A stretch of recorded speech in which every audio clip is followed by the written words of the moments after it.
All right, so we are on episode 7, I want to say now.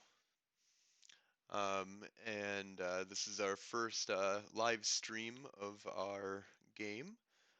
So we are playing in a game called Technogate, a Mage the Ascension technocracy game that is centered around the mysteries of uh, hunting down information regarding Cthulhian lore and a creature that, or a person that is trying to summon a creature that is going to destroy the world in the year 1998. Um, so it is the year 1997. It is, I believe, August of 1997.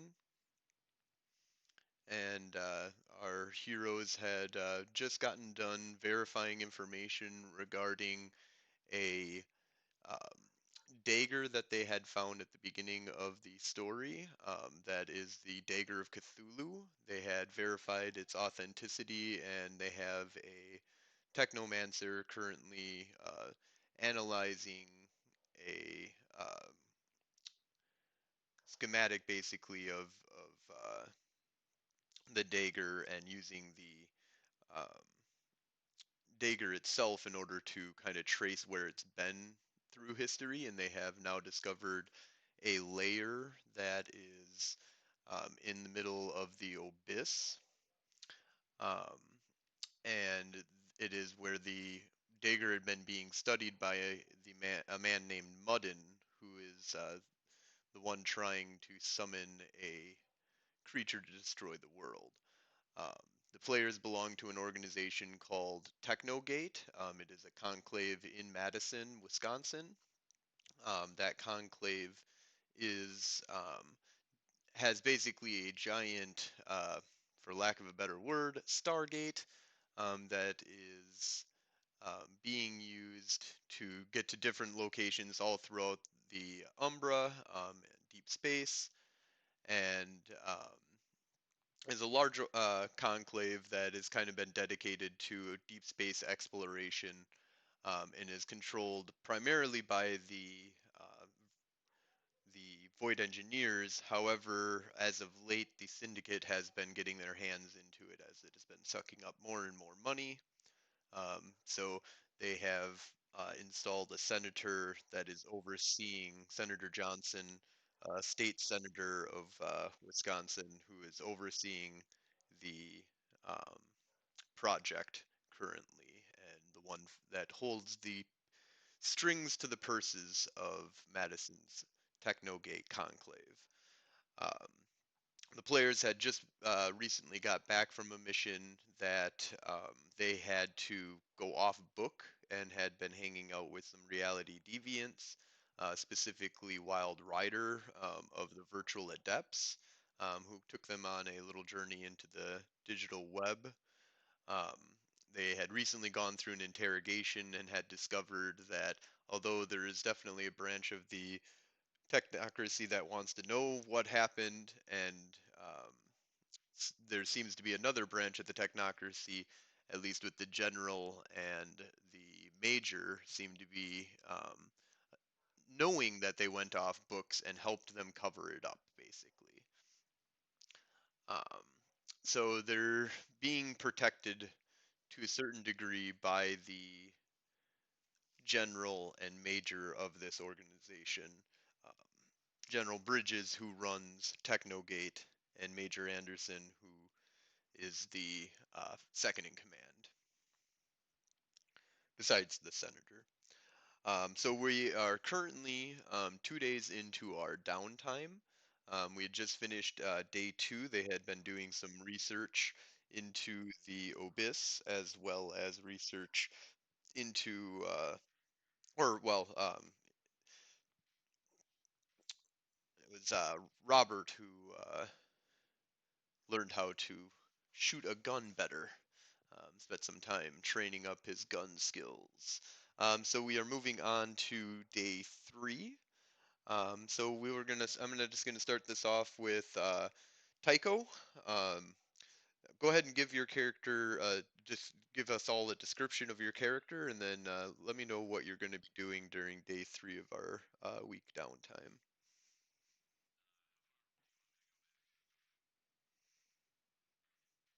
What do you mean for your description? You can give like just a quick description and then like more of a physical description, but you can give a little background on your character too if you want, but I wouldn't go too deep. Yep.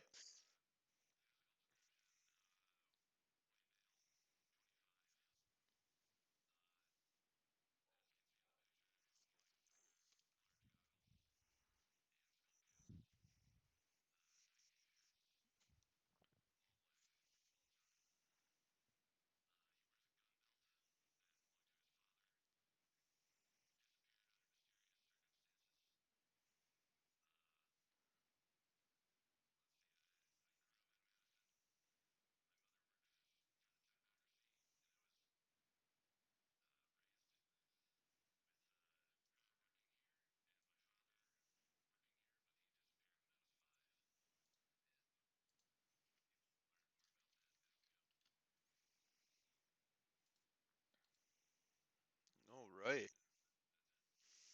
Okay. And actually, instead of going into what you're, I'm just gonna have you go kind of all through that real quick here, and then we'll go over what you guys are doing for the week. So Phaedra, go ahead and give a little background and description of your character.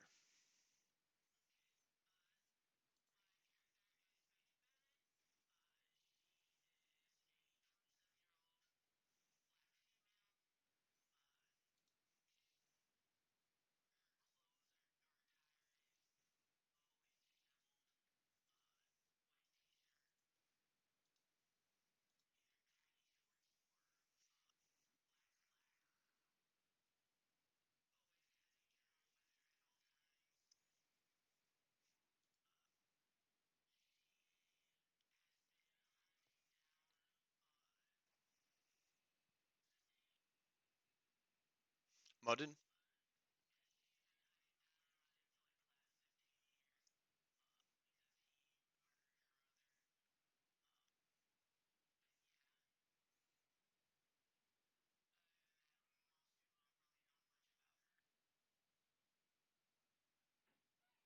All right.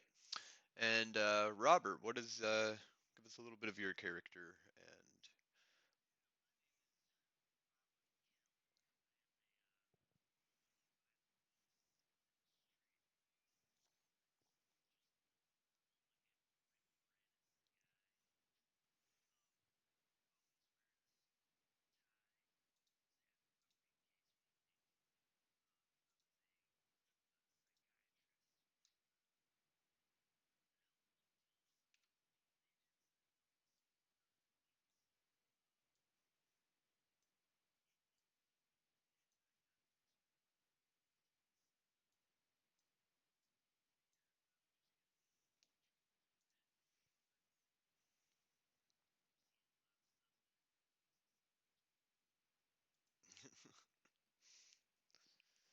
all right. So, is there anything that you guys want to do as a group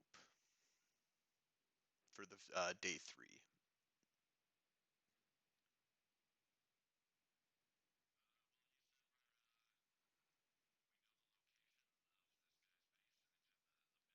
Yep.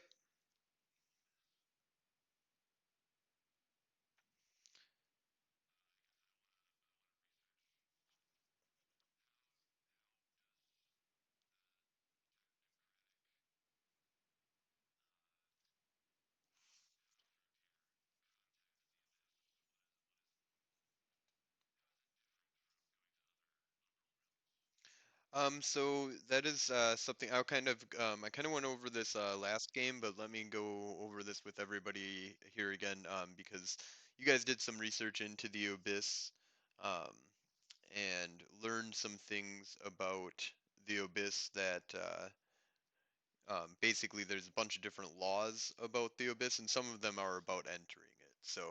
Um, so some of the different things that you learned is that You may travel to the abyss in order to search for lost magical artifacts and the like. Um, there's like there's like basically a saying that the if something gets lost in the Umbra, it'll end up in the abyss. Um, and let's see here. Um, there's okay, so sorry, the true laws. So the true laws of the abyss, number one is anything without a natural ability to fly that falls into the center of the abyss is lost forever. Because basically, if you think about the abyss, is imagine a big giant desert surrounding a big giant hole that goes into nothingness. You know, just basically a black hole in the center of a desert. You can kind of climb down that black hole and get to different areas of the abyss. But if you fall into the center itself without being able to fly, you are gone forever. You will be having to climb down some of the abyss to go to where you're going as well. It is not on the desert area. The abyss amplifies the powers of summoning by drawing spirits to it. Oh, and the other thing about this place is that when a spirit enters this, they become physical form. So this is a realm inside of the Umbra. So spirits that go here have to actually physically manifest in order to be in this realm. They can't be. They're still technically in the quote unquote near umbra um, of the realm if they do not actually materialize on the plane itself. So you guys are going to be going to the physical plane that exists. But you can summon spirits here, and if you fuck them up, you know they're gone forever when they die in the abyss. Um, Let's see here. You double your summoning pool, dice pool, whenever you're summoning something. Um, Anyone staring into the abyss must make a willpower roll to look away. If the roll fails, you might go crazy and fall into a quiet.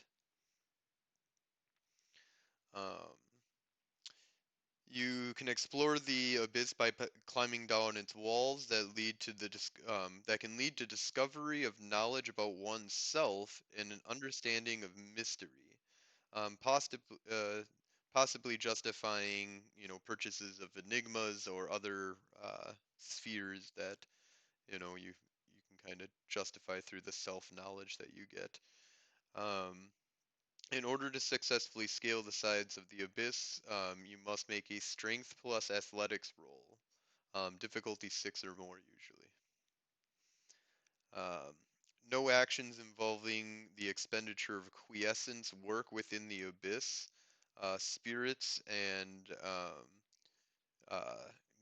other things that use Gnosis will not be able to use Gnosis in this realm. Um, and this includes fetishes and uh, gadgets and devices and anything that uses quiescence, basically. Now you can still use some of these things as long as they don't use quiescence in order to be activated, which you guys don't have much of. I don't think anything that uses quiescence to activate.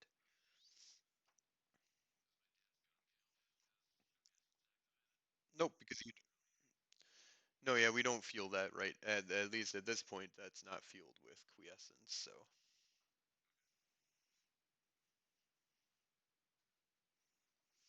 all right. So, let's see here. The next law, number 6, anything lost in the Umbra will eventually arrive in the Abyss. Exactly how this happens is unknown, but if people search for a particular lost object in the Umbra, they may roll perception plus investigation to find it. The location they are searching in the Abyss determines the number of successes needed. So you guys, if you know of something that is lost, um, you can try and find it using the Abyss, which is an interesting little thing.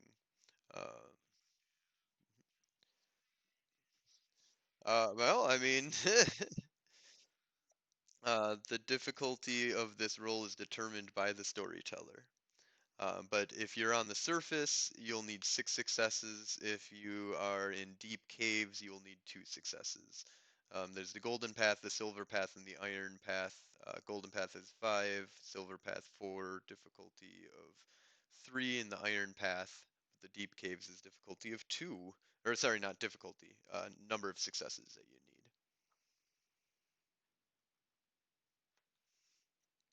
All right, so number 7, you may make a perception roll at 1 greater difficulty for the every 30 feet that you travel down into the abyss.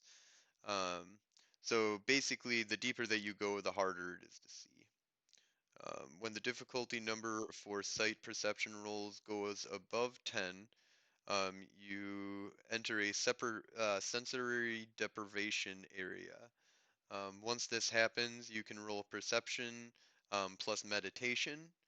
Players will want to. The player will what? The player will want to fail this roll. The success equals is equal to hallucinations. Uh, the more successes made by the player, the greater the intensity of the hallucinations.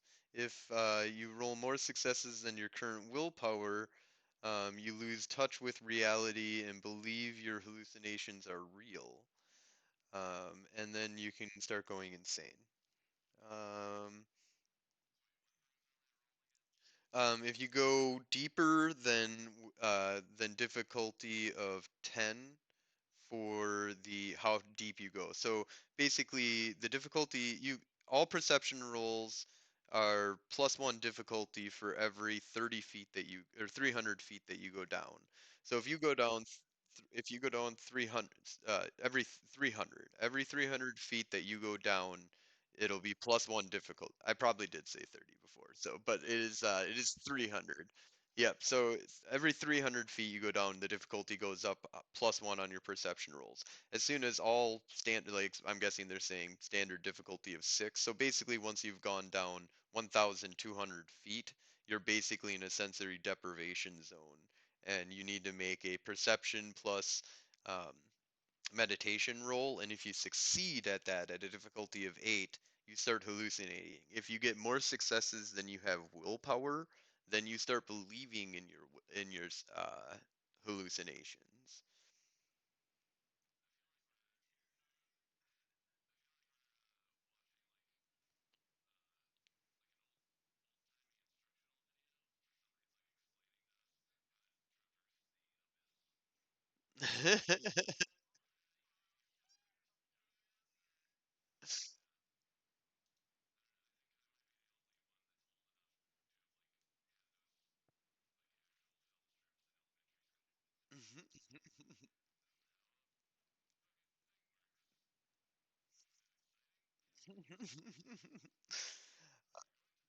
So you're going to the abyss.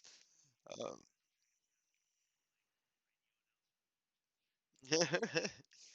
uh, so, well, inside of the abyss, kids, remember, all intimidation rolls give you an automatic 2 successes.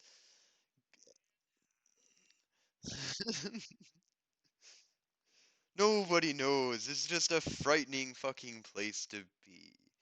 Now, see here. There's only 2 more left. Um, all sight perception rolls made in this realm use the following chart. Oh shoot, that's right. So it depends on what phase of the moon that things are in as to how difficult it is to see stuff. So in the daylight, new moon, and crescent moon, it's difficulty of 10. So you pretty much automatically start going possibly insane the moment you walk into this place if it's daylight out, new moon or a crescent moon. So basically, if there's no moon inside of the sky, there's no lunar light that's shining down on this area. So you're fucked. Daylight, you're fucked because there's no lunar light going down onto this area. At half moon, it's difficulty of 8. Um, and full moon difficulty of 4. So, yes,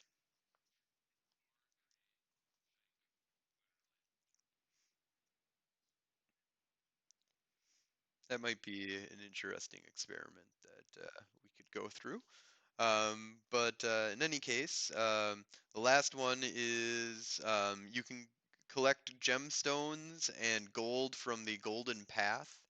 If you do, you can get a resources of 5 for doing so. However, the curse of the abyss forever haunts you, and that's all that they tell you about what's going on with that. And it says, don't do it. Don't pick up gems on the Golden Path at all.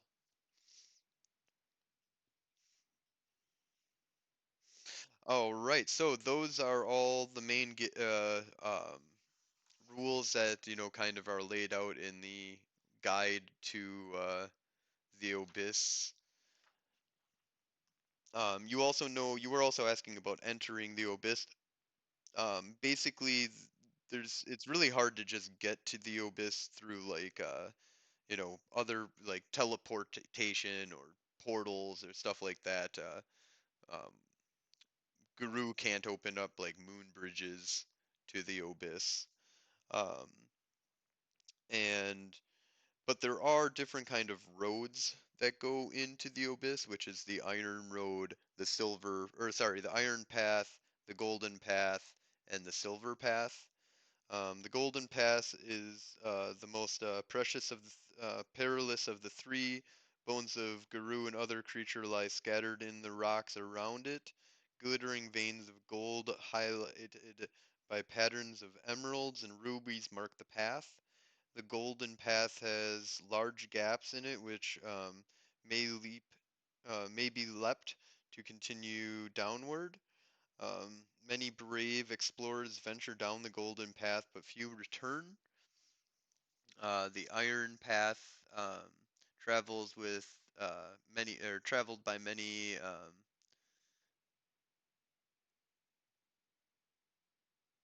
Travels by many caverns. Lost children who enter the abyss most often take the lost path. Most of the caverns located along the um,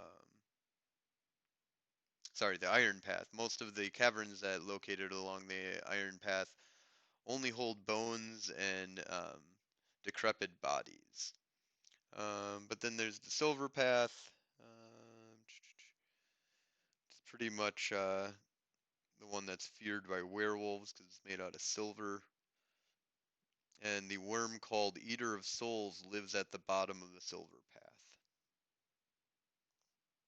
You can also fly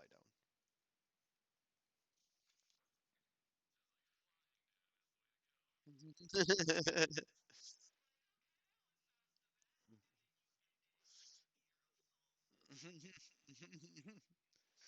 Yeah, the silver path. You won't run into werewolves, and it's made of silver, and eater of souls.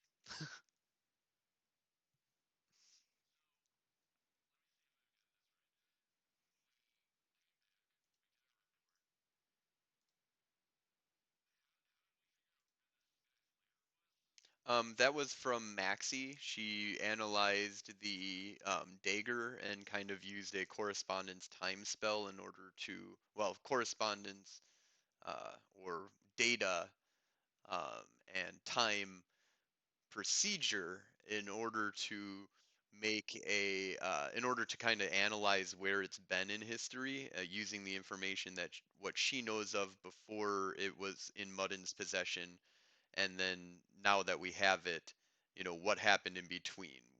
When did Muddin get it? Stuff like that. And so she discovered that Muddin discovered it inside of and was looking for it inside of the abyss.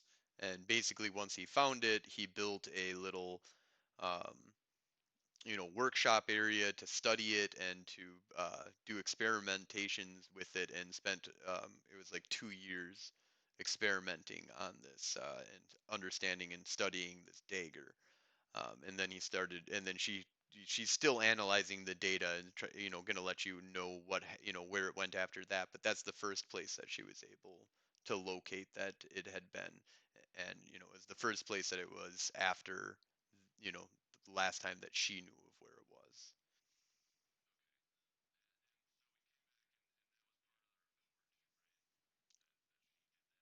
Yes,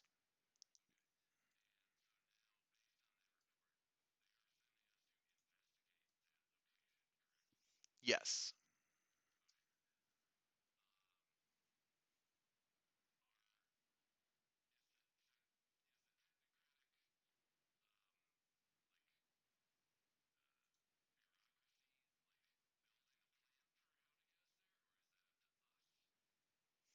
They are building a plan of how to get you there. They're setting up a mission for you to go there, and you've been told you have about a week to kind of do your own preparations, but that they will be getting you physically to the Obis. They'll be using the Technogate in order to do that. Um, they might have to drop you off nearby and have you get there in a different way, or they might decide to break the bounds of reality a little bit further with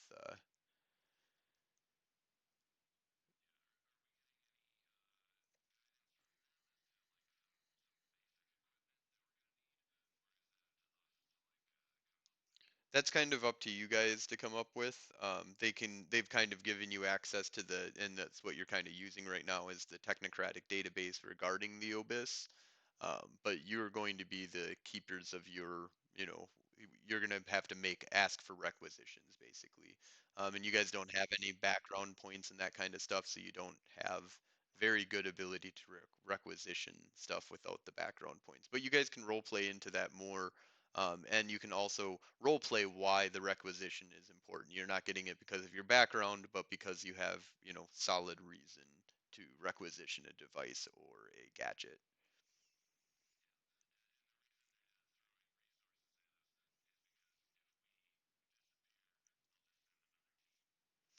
Well, I mean, it's more like, yeah, I mean, to a certain degree. Well, one thing this is a little bit unnatural.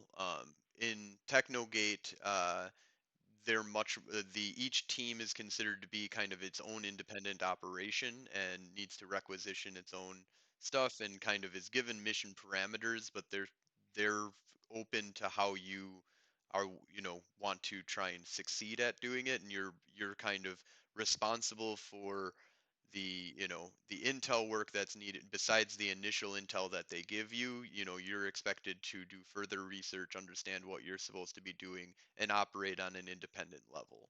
um, you do report back, but they don't give you like and normally they would give you a little bit more, void engineers, maybe not, but other technocratic conventions would, especially like the NWO would give you like maybe a specifics as to exactly what you're going to be doing and what you will need, and give you no information as to what's going on, just what needs to be done. The void engineers and specifically Technogate are very into, you need to know what's going on. You need to be understanding of this, and you need to do your own research in order to figure this stuff out. And while you're doing that research, make sure you report that research and and if you find out something new on that's outside of our database, make sure to report that kind of stuff too. But much more of a inquisitive nature inside of the void engineers. So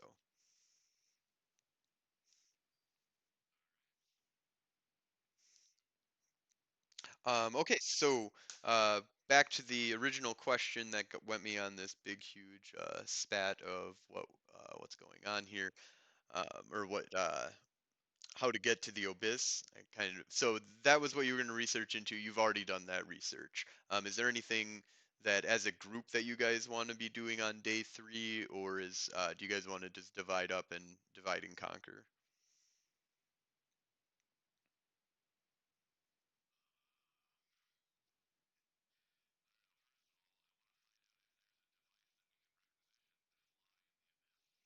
Okay.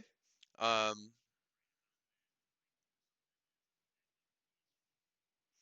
Okay. So do you guys want to research this together, or do you guys just want to have Tycho go do that research?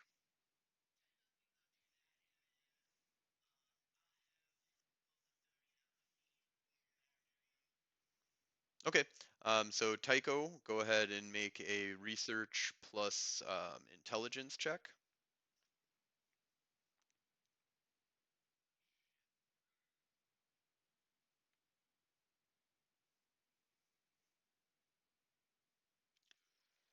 Difficulty a 6.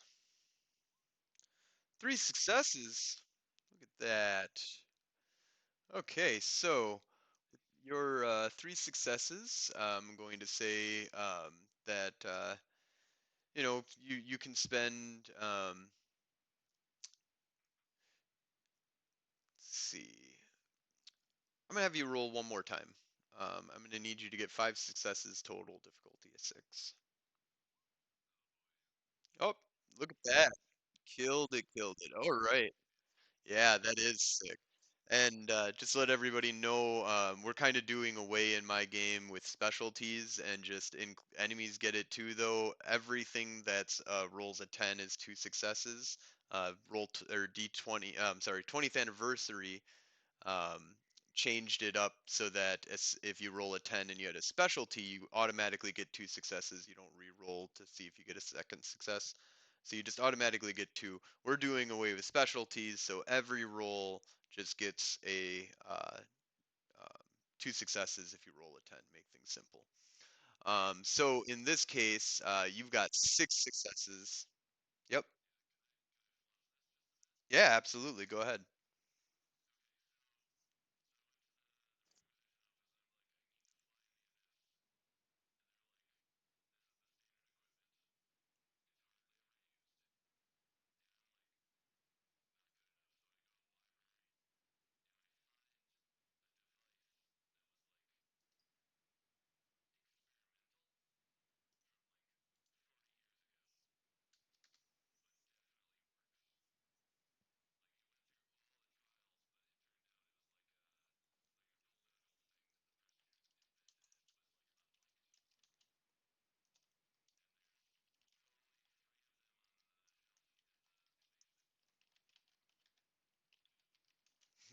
Yeah.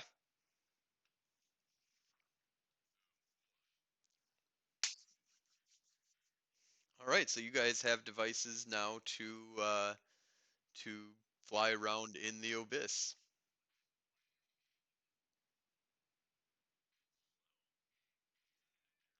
Yeah, you said jetpacks, right?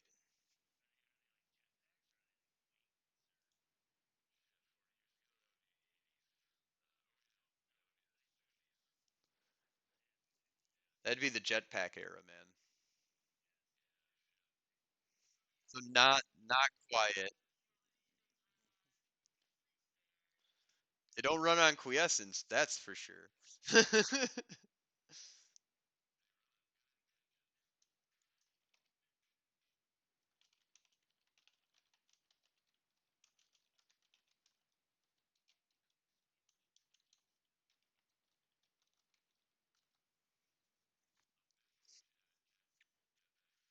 Yeah, designed for your ever needs to travel the abyss. Uh, Warning: these may, if these shut down, we suggest having a backups flight method or a rope.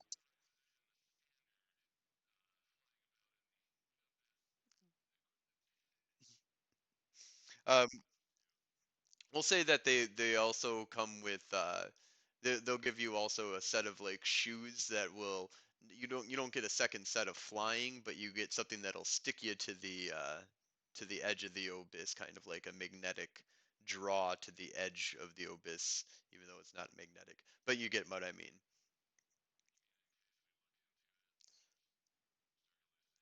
Or if you or if your jetpack fails, for whatever reason, it gets shot or whatever, and you're falling into the abyss, instead of falling forever, you can activate your boots and it'll catch you onto the wall.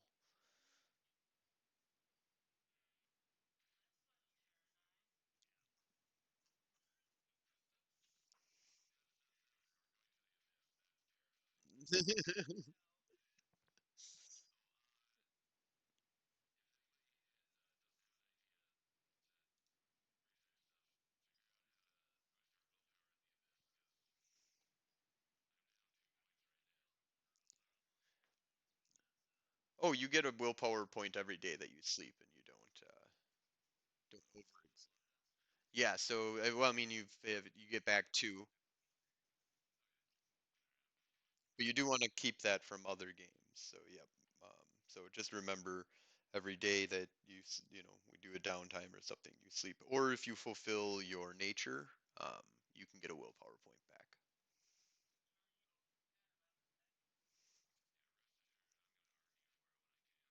Absolutely, I'm totally open for that.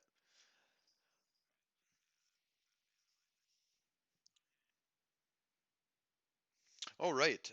So the next person will be Phaedra.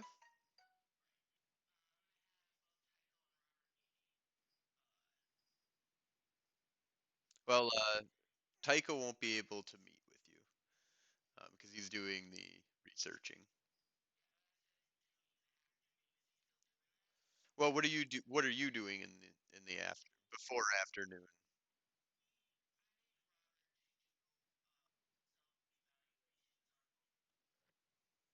Oh,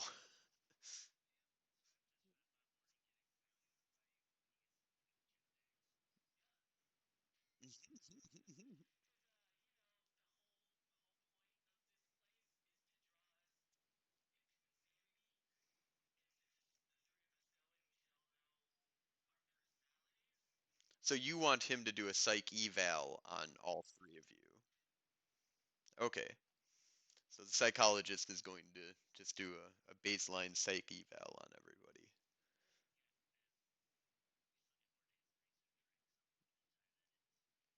Yeah, 7 days total of being able to do downtime. Okay. Um, so I'm going to have you do unless you want to argue something else, we will start with a perception plus academics.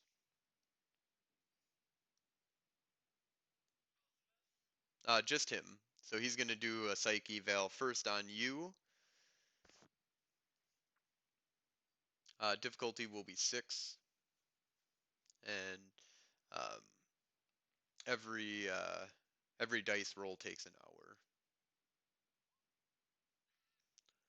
Well, you got a botch, but it accounted for it, so you're at one success.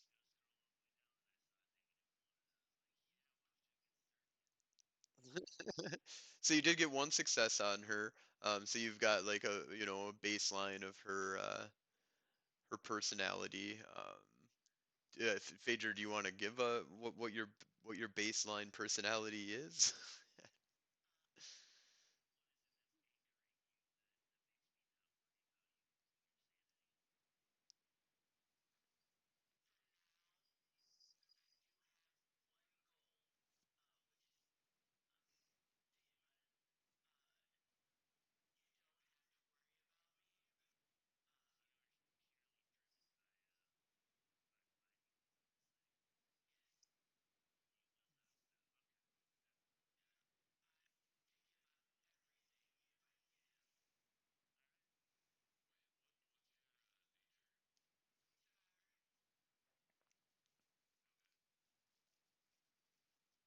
You will survive to kill him.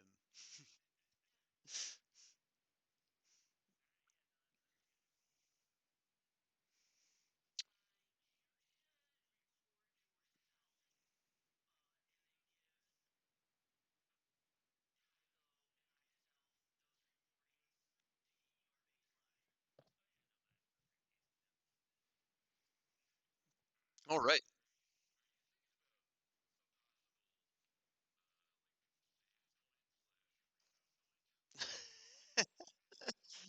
We need to get back your brain.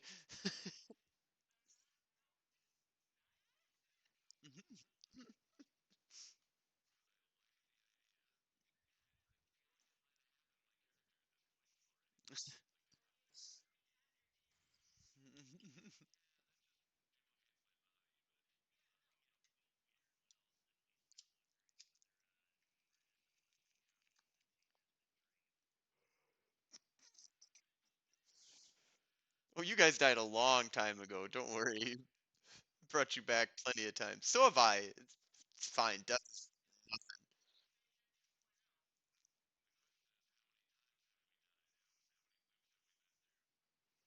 Oh, yeah.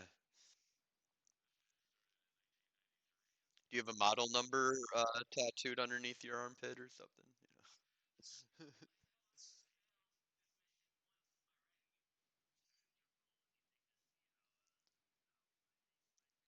know? Yep. I'm gonna make this a difficulty of 7 since you're doing it on yourself. It's a little bit tougher.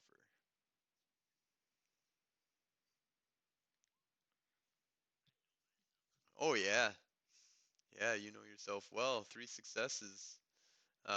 So with 3 successes, I'm saying that you've got a solid baseline and understanding of yourself, and as a psychologist, good on you.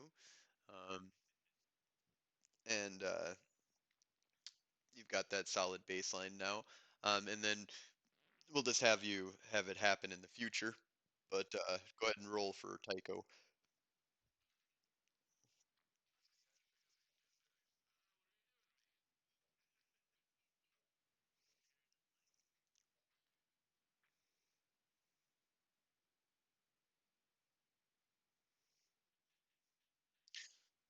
Oh, also, Ricky, go to your in the chat window and the it says as and it'll say like your character's name.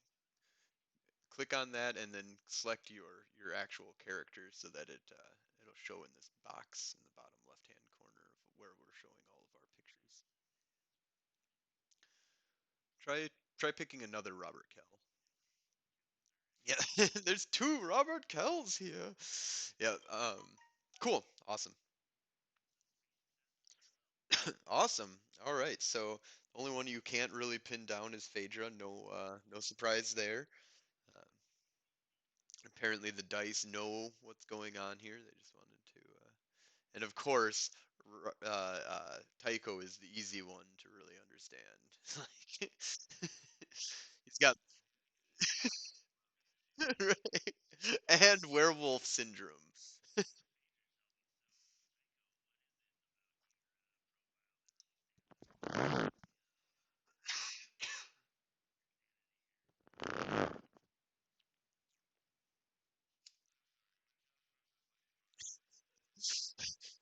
All right, Gav, just got done pooping. It's okay. Good. Tell us about your personality because my poops are over.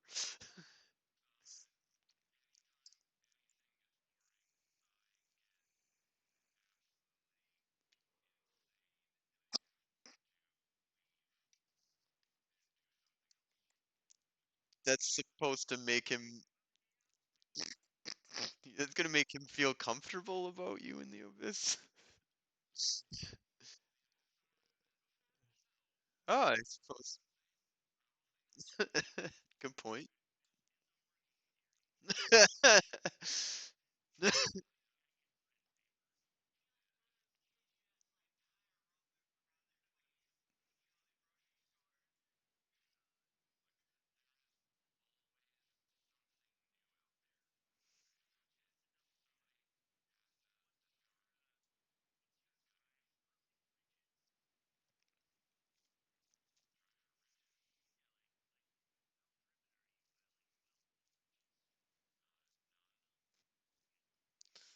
Worried about the golden road there.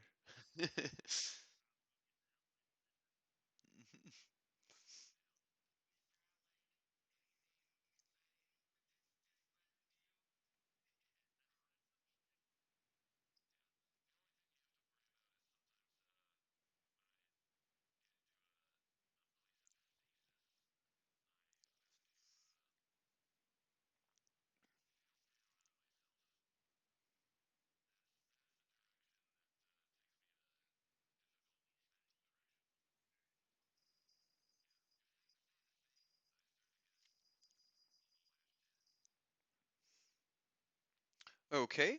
And that kind of takes up what um, Robert was doing throughout that time. So actually, we're going to go back to Phaedra, who just got the test taken on her.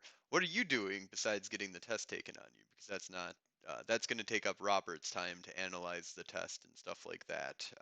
But you actually just suggested the test for your turn. So uh, now that you're done directing all the other people to do stuff, what do you want to do?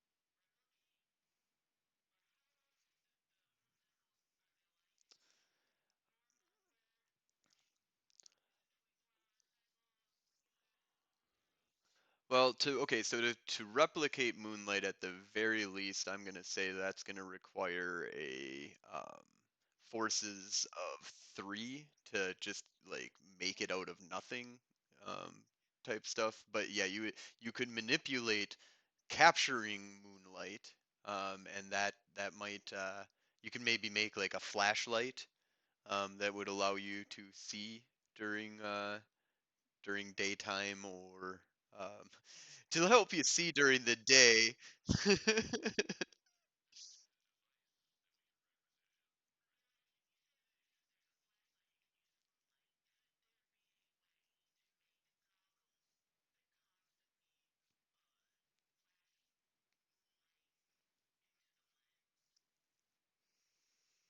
Yeah, you could like store moonlight in a lens to kind of help you see. Um, I would say that at a certain depth, they would stop working more than likely, like no matter, what kind of technological device that you're using or magic. The further down it gets, it only probably would help you with lowering the difficulty on the roll to a certain degree, and then, every 300 feet, it keeps on getting more difficult where the glasses won't help anymore.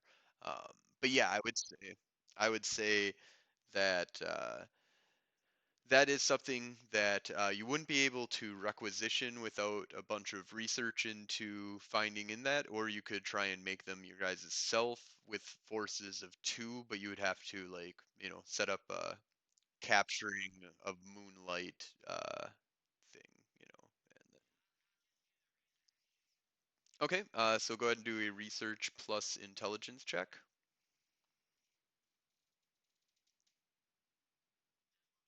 Difficulty of 8. One success, two successes. Look at that. Wow, and those sevens, man, they would have been. So two successes. I'm gonna say that you have a strong lead on some stuff right now.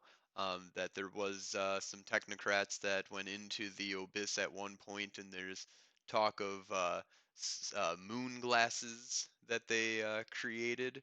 But you don't have a solid knowledge of where they are, just that they exist. But I'm going to say that that's a solid amount of research that it's going to take for doing this. So that's going to be pretty much your noon activity.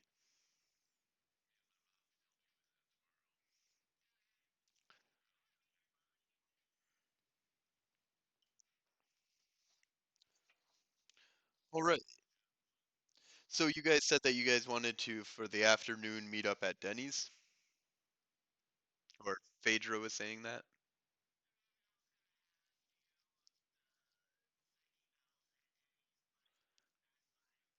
Oh, okay.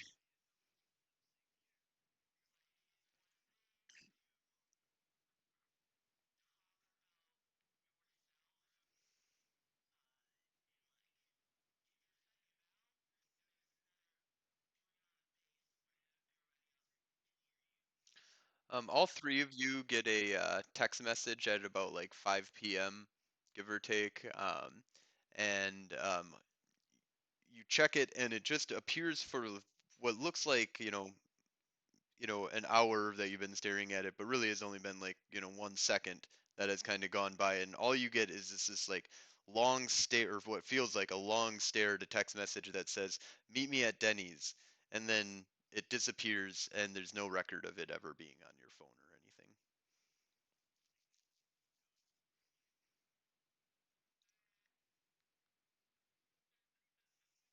Burger King. It's,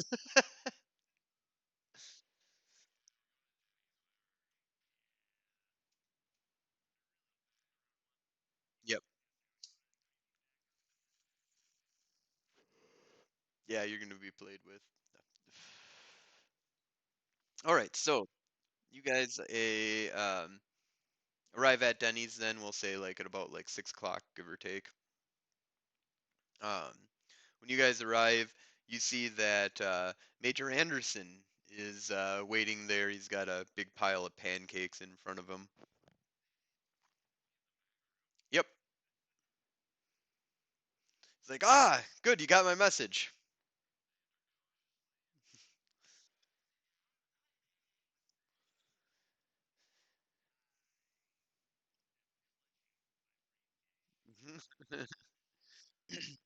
Says, sorry to be so cryptic last time that we had met. It's, the base is not a place to really talk about what's going on here. Um, and I can tell that you guys are going to be a group that's going to be working in our more gray area of activities inside of the conclave. Um, thought that I would, since we've got you formally into the into Technogate now, I thought that I would give you our informal briefing that we give to some of our new recruits. S- oh no, no. He takes like a big bite of pancakes and like so. You might have noticed just by our last interaction that there are some things that we keep under the table here um, in Technogate. not not that. Um, so there are different forces at work inside of the technocracy at this point in time. Um, me and General Bridges are currently working to route out Nefandi that we believe to be inside of the technocracy, which has caused us to have to work with some um, unconventional allies, such as Max, or such as Wild Rider. I believe you've met him in uh, Inventorum or Inventium.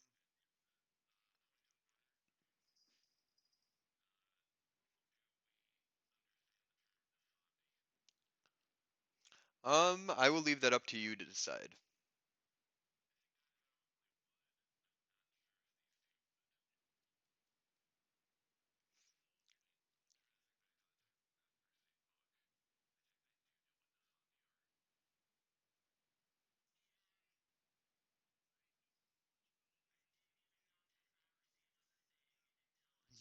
Yeah, so these two probably don't know what Nefandi are.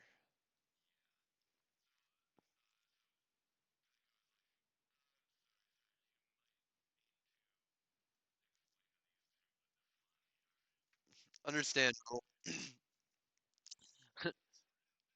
Understandable. So there is a group of reality deviants that is able to infiltrate the technocracy as well as other, or as well as the magic traditions um, that we are in an ascension war with. The traditions, believe in magic and um, a world of chaos and control by supernatural creatures, basically. We believe in a rule by um, technology and by man should be the ones running the show. Um, so we're normally at odds with each other. Mr. Wild Rider belongs to the Virtual Adepts, one of the traditions that belong to the traditions, um, an organization of reality deviants designed to fight us.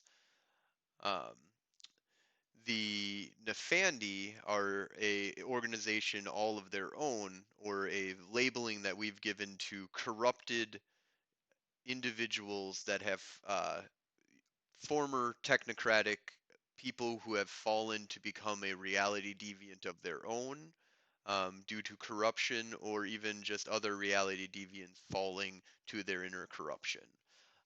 Werewolves, since we have Mr. Werewolf, Master Tycho here. I suppose I'll let you know that the dark or Black Spiral Dancers, if you don't already know, are kind of fall underneath the. I thought so. So you can talk to these guys more about that. I'm sure you just talk about the werewolves all the time. So he just, he kind of knows you from the past. So he's always jabbing you about how you always talk about werewolves. But so these are corrupted individuals that belong to possibly a greater organization, and we believe Mr. or Major, I'm sorry, General Bridges and myself, as well as many other members of the Void Engineers, believe that there is a darker, greater force behind the Nefandi, more than just scattered corruptions that happen throughout um, these different organizations. But a lot of people believe that the majority, if not all, of the Nefandi were kicked off of Earth back in World War II when the traditions and the technocracy came together, and used all of their efforts to knock out the Nazis, and in doing so as well, as they were quite a force for the Nefandi to um, we cast a powerful, using our advanced science and mixing it with the magic of the traditions, we were able to cast out all of the Nefandi, or so we thought. Both me and General Bridges both believe that the Nefandi used that as a ruse to make us believe that we had knocked out most of the Nefandi while keeping most of their most important assets completely undercover now, um, and allowing them to operate within both organizations, corrupting them at the core. We believe that control may have also been corrupted, and we therefore are not reporting all of our activities the back to control. We are also creating different kind of safe havens for communicating amongst our members inside of these dennies. You will find them scattered throughout all of locations that dennies are located, which is like, a lot in the Midwest.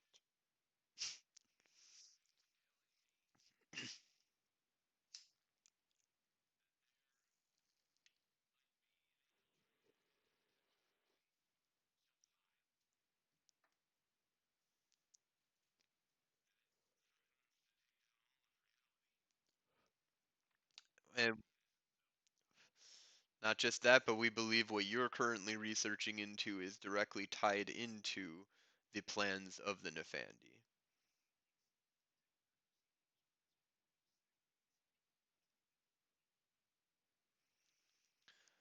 To be more direct, I believe that Senator Johnson is involved in the activities that are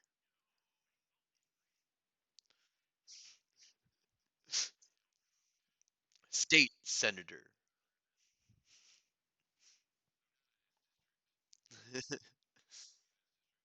uh,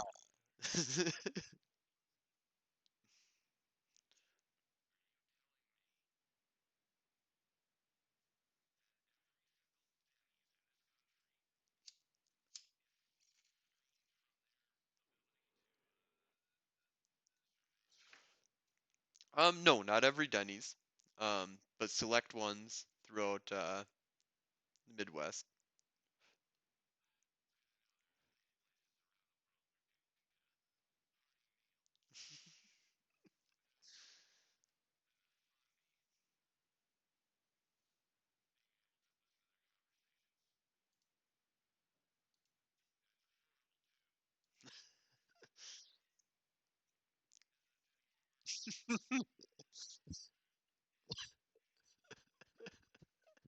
We're totally gonna get sued by Denny's for advertising for them. All right.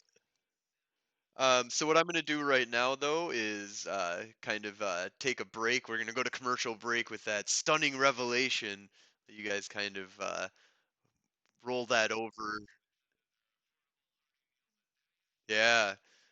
So we're gonna take a quick, um, say, 10-minute break here. Um, we'll meet back at 8:45.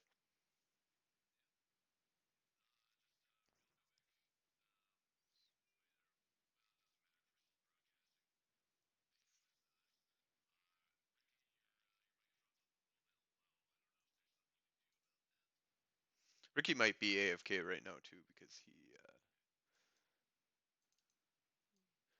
he had somebody ring his doorbell. From my understanding. Yep, 10 minutes.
Seems pretty good to me.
I think I heard somebody.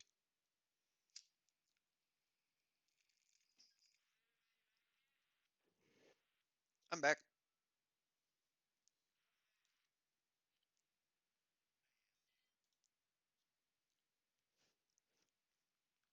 So I think we're just waiting on Mike.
Is that you, Mike? Hey, welcome back. All right, I think that's all of us. We all back now? All right, let me just do a couple things here real quick.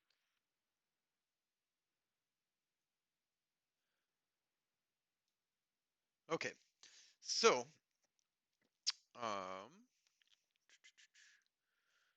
also gonna do one other thing here.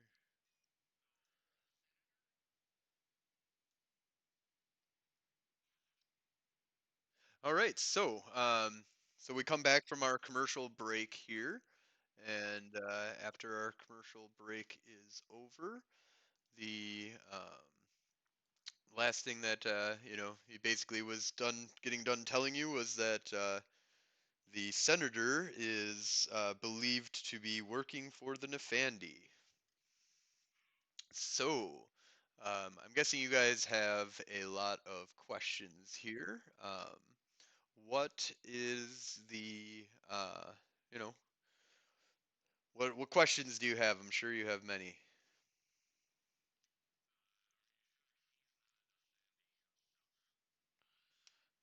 We believe that either he is in direct connection or is a Nefandi.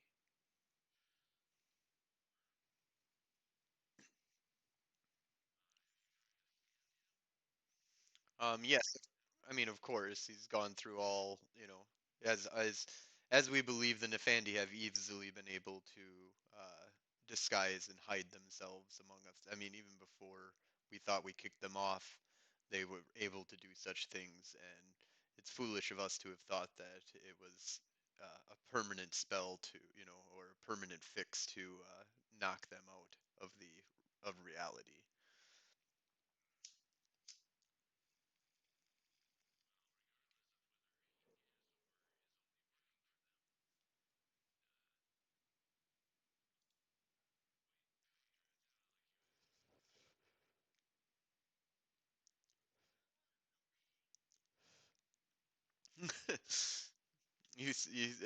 When you say that, a chocolate milkshake, or sorry, what kind of milkshake?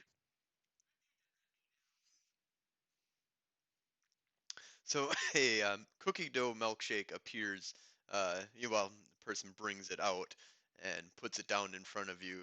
Just when you didn't even say what type of you wanted. It just, they just knew what you were going to want as soon as you said, or I want a milkshake. 3 seconds later, somebody walks out of the back and drops a milkshake of what you wanted down on the table.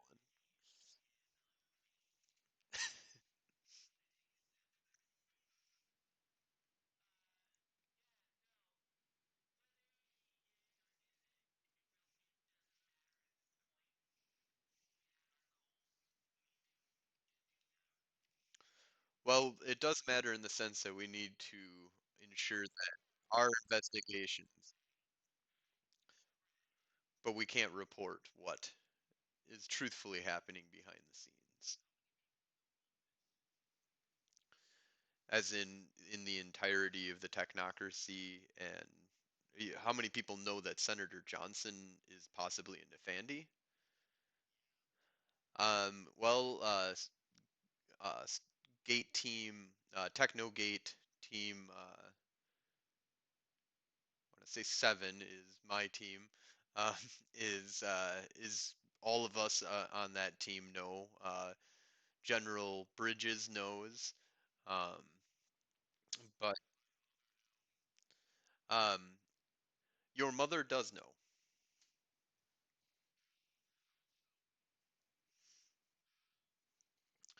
A couple of the department heads of Technogate know, and a few outside of Technogate, including some reality deviants, including Wild Rider, know about this.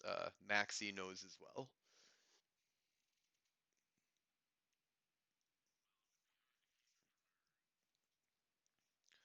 Well, only because of Wild Rider. I mean, that's where she gets all of her information from, but she gives him very great toys, so.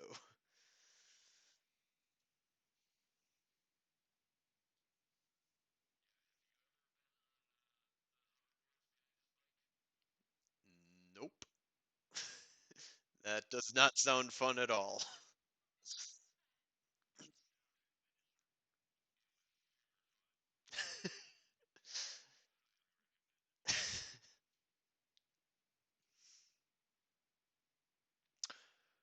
Well,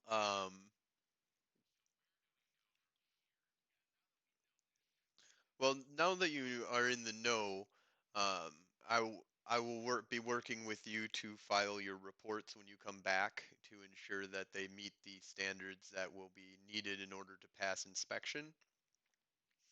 Um, you will be brought a little bit further into the fold of trust regarding our investigations into the Nefandi. You are not to give this information out to anyone outside of our circle of trust. You are not.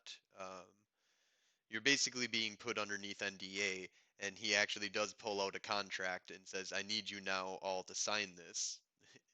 And this is an NDA on not revealing this information. You are not classified. You are not allowed to dispose or to give this classified information out to anyone besides people that are already inside of the circle.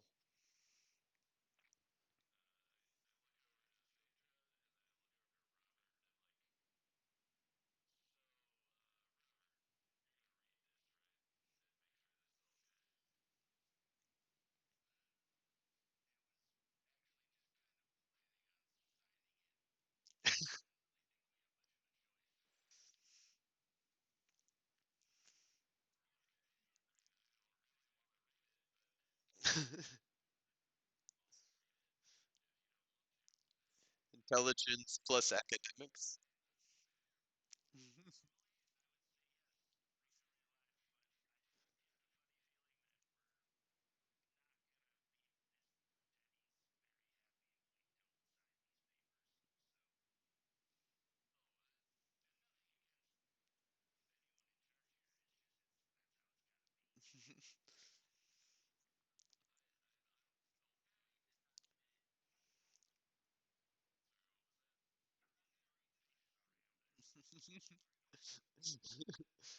Anybody that wants to read it, go ahead and make an intelligence plus academics.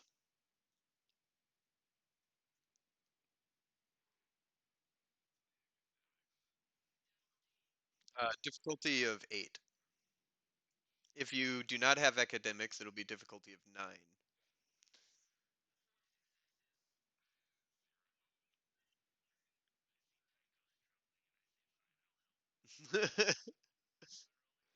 Oh, you did fail. You didn't botch. You almost botched. Dang, so close.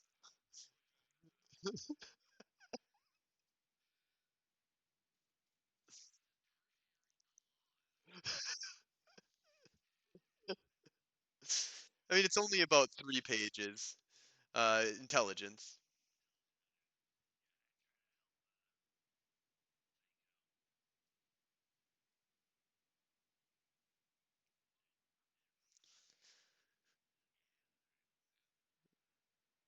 Yeah, and you have academics, so you were able to get the 2 successes. So, both Phaedra, yeah, you did, yeah.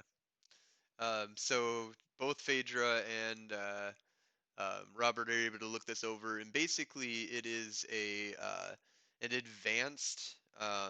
This is definitely an advanced procedure that's being done right now, using correspondence or information plus um, mind to basically um, make it so that you literally, when you sign this, you won't be able to talk about like the secret information, basically the names of people or things involved directly with the investigation of Nefandi inside of the technocracy, specific, very specified into um, other members of the technocracy or reality deviants or humans. You can't really discuss these topics of information about. And it basically lays out the, you could talk about any current investigations that you're working for the technocracy for, but you are to leave out information regarding, and you are not able to talk about information regarding, the specifics of how these investigations that you are on are also investigating into the Nefandi.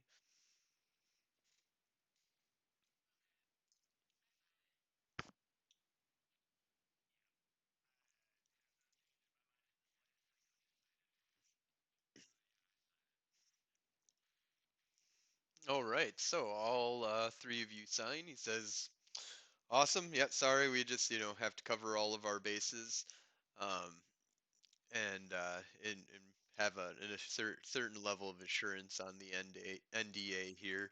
Um, so um, he puts that away. He says, "So, any further questions? Continue to do what you're doing. Go about your investigation into the Cthulhu dagger that you're doing right now. Just don't reveal that you are, um, you know, actually working on a different mission. Which is you're not. The nice thing about your group actually is that you are designated to root out Nefandi. We were able to get it authorized. To get an official group that will investigate into Nefandius activity, and the activity of this Cthulhu worshiper seemed to be our perfect in because he is displaying high levels of uh, magical understanding as well as Nefandius traces being left, and almost flaunting that he is a Nefandi that can come into reality.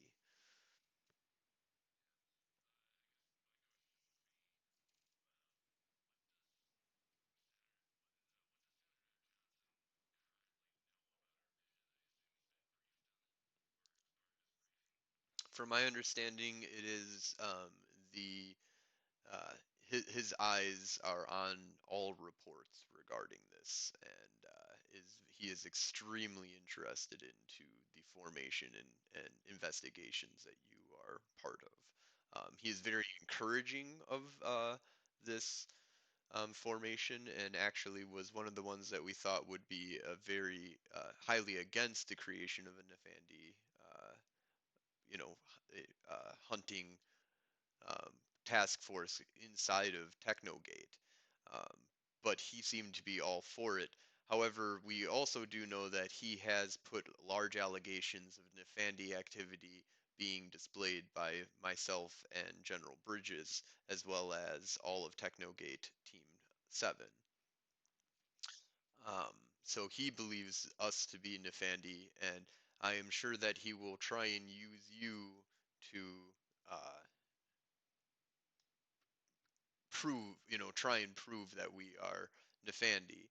Um, or well, he will try and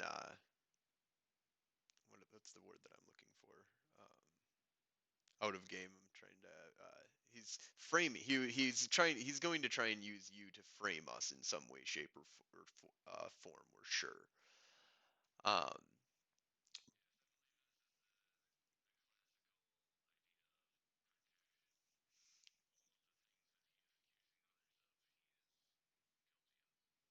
Correct. And so, but right, if we had actual evidence, yes. But we don't have that evidence at this point in time, and we need to continue digging. The only thing that we've been able to, you know, link him to is activities, financial activities that may be surrounding different kind of nefarious groups, as well as when he came, coming into Technogate Command, he immediately went after me and General Bridges, claiming us to be Nefandi, or agents of Nefandi, and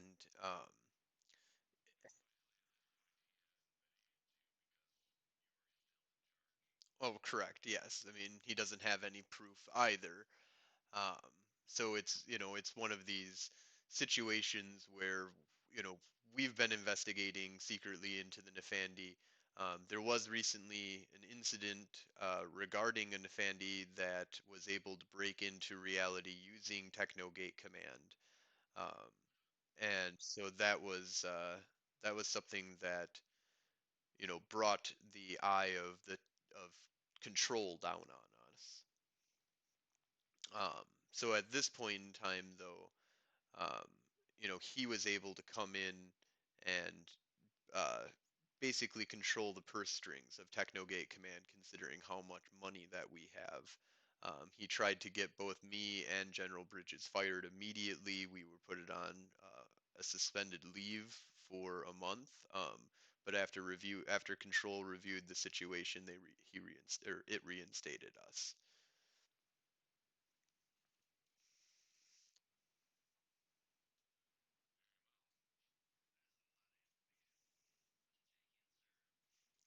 And I would definitely say take time to process this. Your focus on your mission more than anything. I just wanted to make sure you understood what was happening on a greater scene of everything, um, and not have you bumbling through the darkness completely to give you at least an idea of what may lay before you. I also wanted to inform you that Wild Rider has offered his services to help you navigate the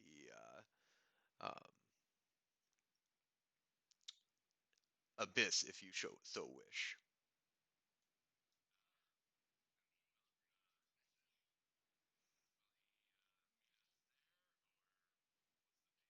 Yes, he would meet you at the beginning of well, I mean, depending on which road that you guys choose, he'll meet you at the beginning of that road.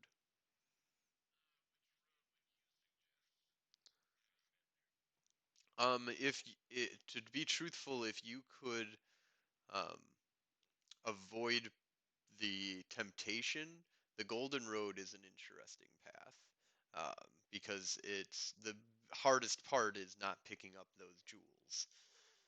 Usually,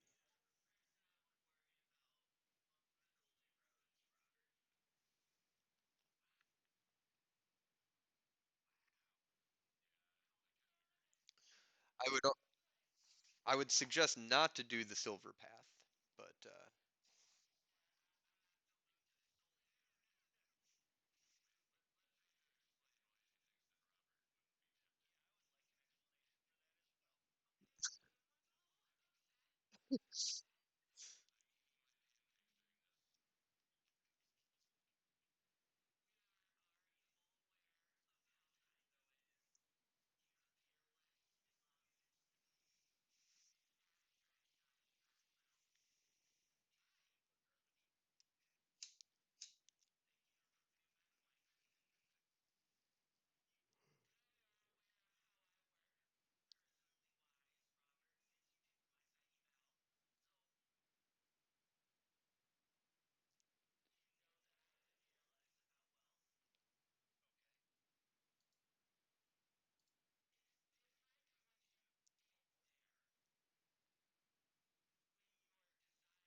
the Iron one is the one of like lost children.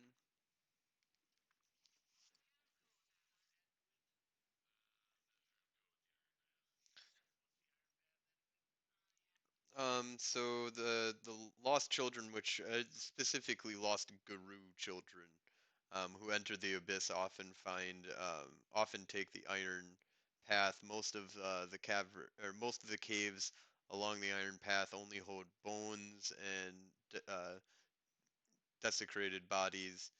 Um, if the cave is inhabited, then the cave dweller is always mad, saying a saving a maddened guru from the abyss is a deed of great honor. Well, not for you guys, but yeah. So there's.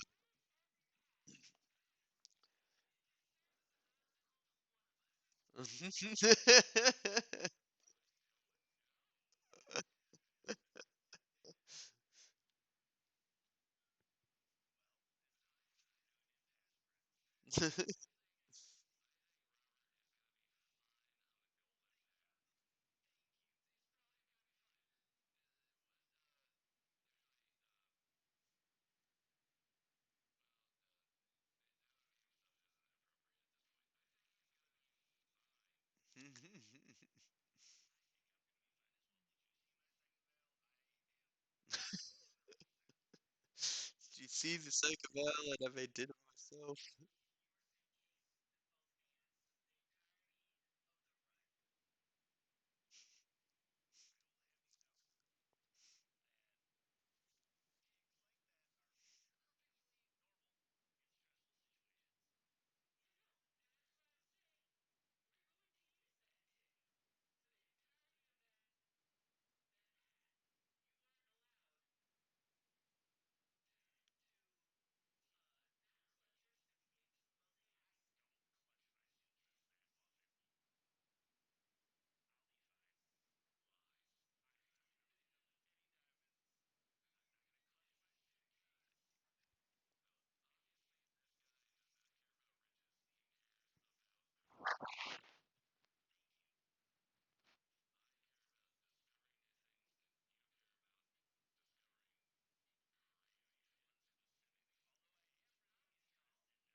Jetpacks.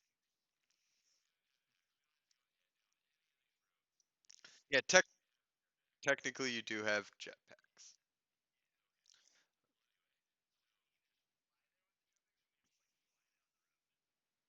I'm going to put a stipulation that you can only use them for an hour. The trip is going to take you about 2 hours. It takes them about an hour to recharge, so you at least need to set down on one of the paths.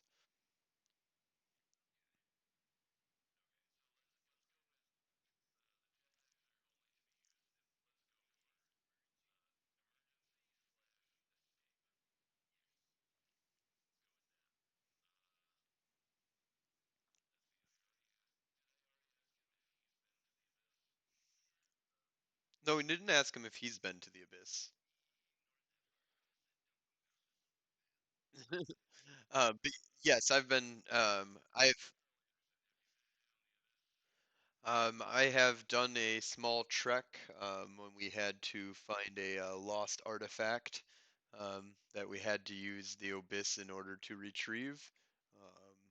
It was not a fun time. We had to go pretty deep. You luckily won't be going that deep.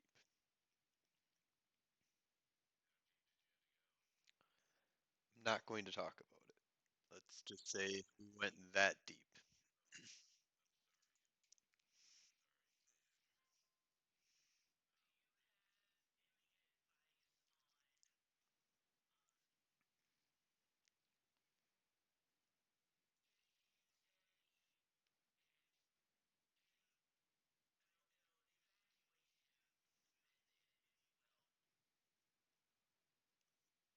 Um,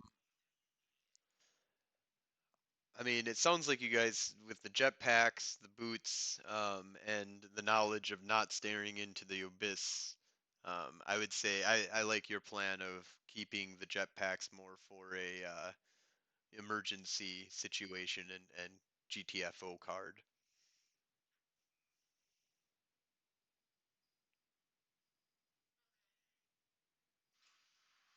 So in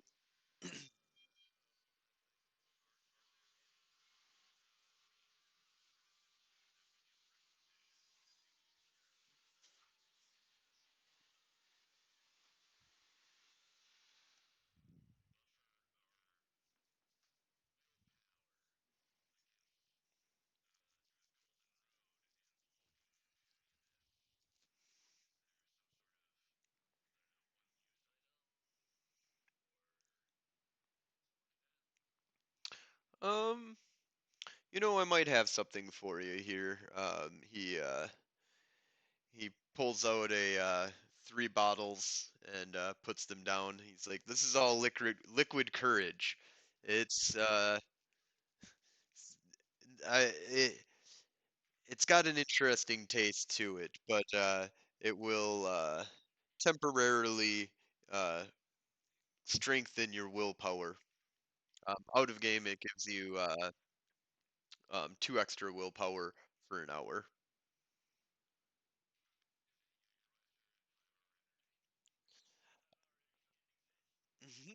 um,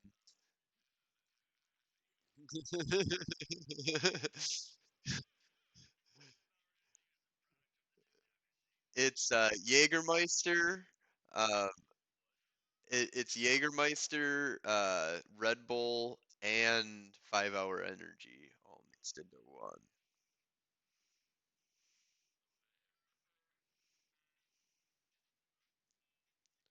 You're breaking up, Amber. You're breaking up, Amber. We're losing you to the robots. That's it. We're done. It's over. It's a little bit better. Yep.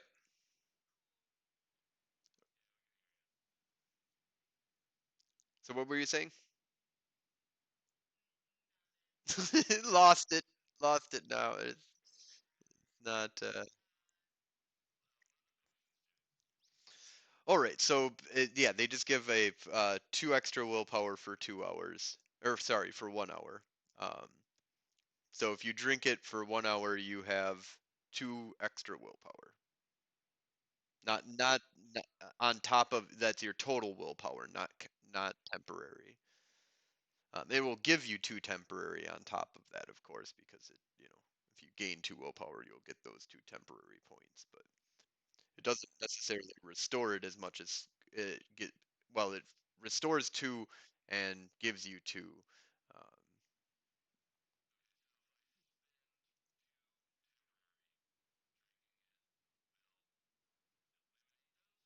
no, so if you drink this and you have a willpower of 6, you'll have a willpower of 8. Now with a willpower of 8, you will, since you've spent two of those, you'll have 6 to use instead of 4.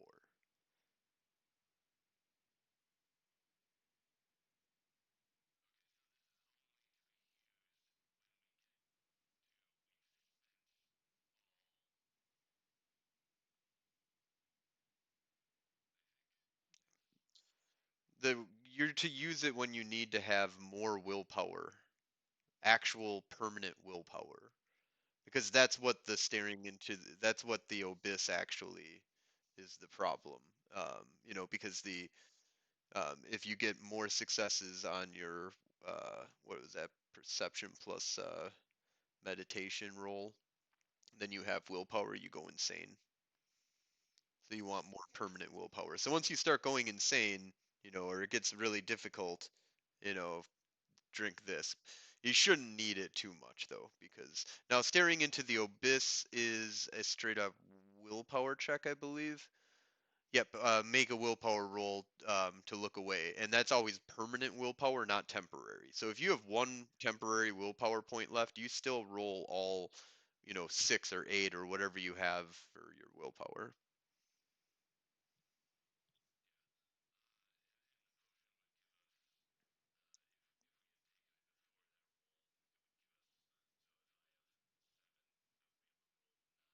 Yes.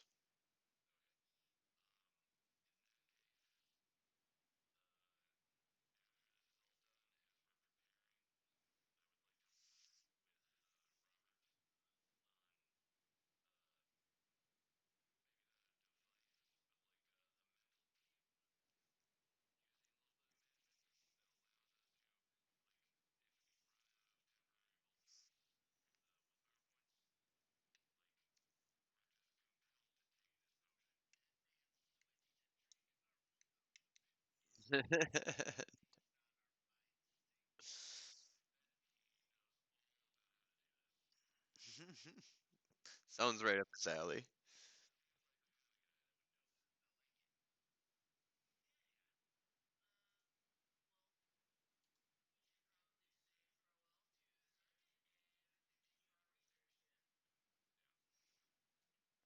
All right, so yeah, and so you don't have any bigger questions either about what's going on here. You guys are good to just dive right in and take care of this uh, mudden problem that we have.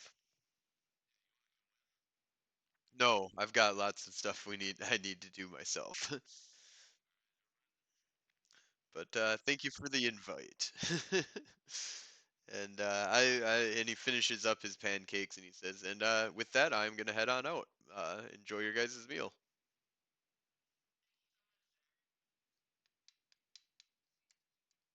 Yep.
Yep. What do you want to do?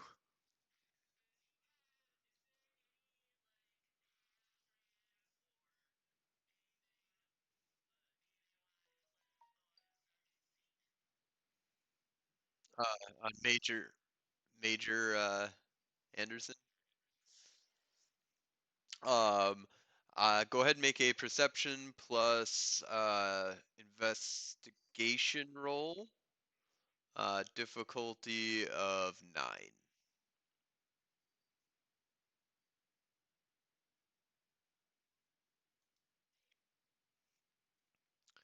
Oh, didn't botch though. So, yep, you didn't think you found it, but you did not find anything, unfortunately.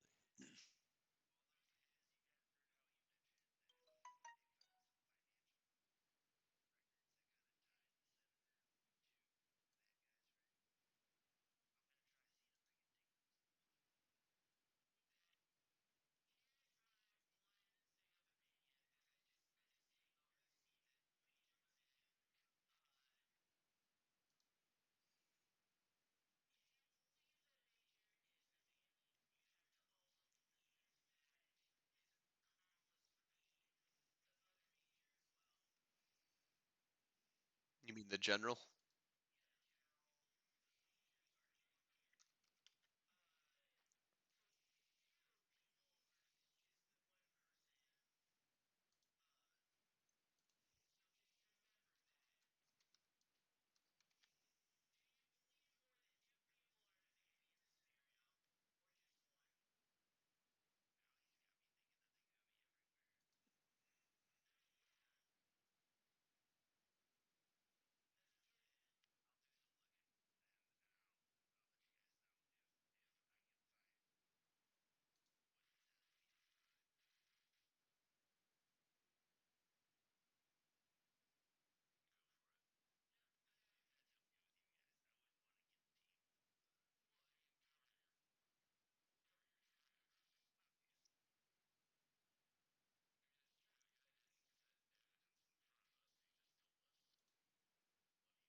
Okay.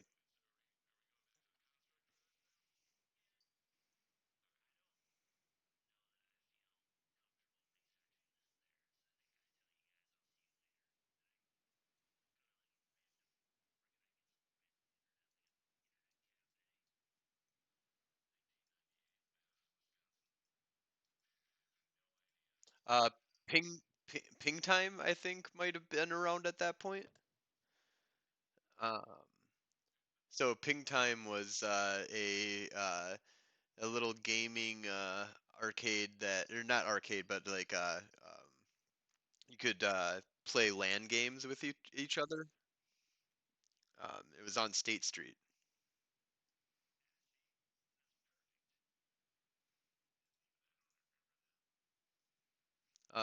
We heard about it a bunch, and we did it in, like, we played it. Oh, maybe it was the year 2002 that was 2001. So yeah, that wasn't so. Yeah, I don't think that there was an internet cafe at all that I can think of.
Briefcase and a gun.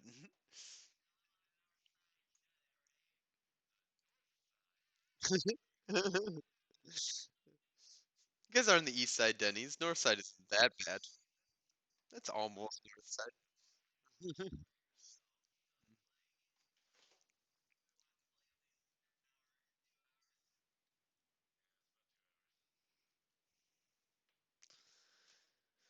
You guys can really get to know each other on the walk there.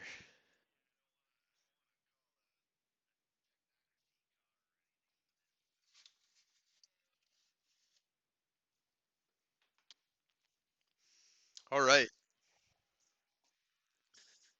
everybody, make a stamina check. Difficulty of 4.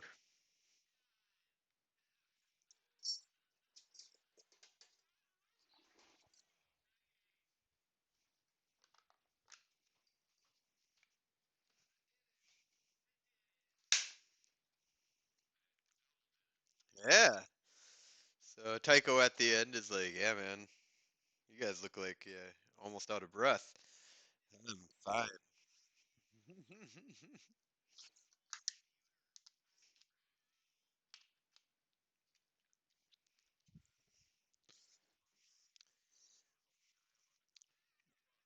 How do you have a stamina of 4? You're crazy.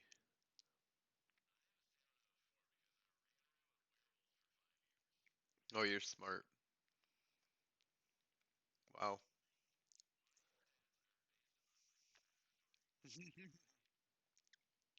You are a true role player.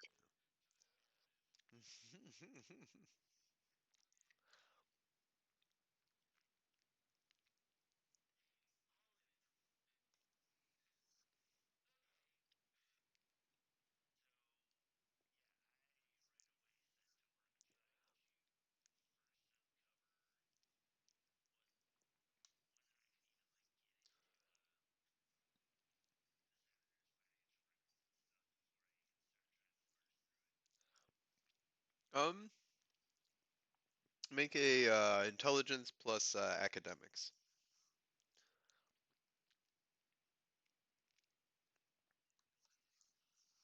Yep.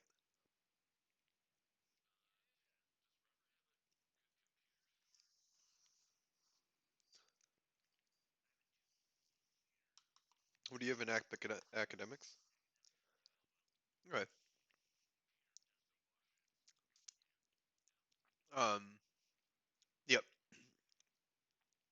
So yeah, that's true. Yeah, computer might be important here, but I think both of them, so that works out perfect. Um, with 4 successes though, is that 4 or is it more than that? Okay, 4. With 4 successes, I'm gonna say that you are able to find some ways to look up public records and information. I mean, he's a senator, so he's got a lot of public information out there for sure. But you're able to like use that in order to find backdoors into other financial records and information that normal people wouldn't have access to. Um,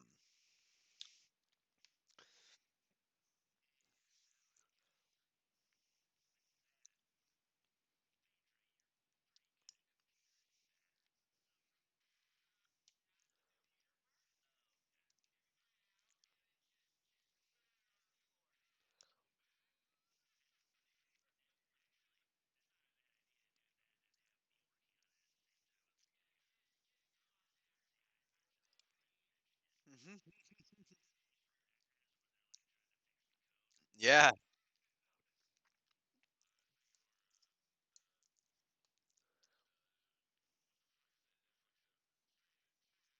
Oh yeah.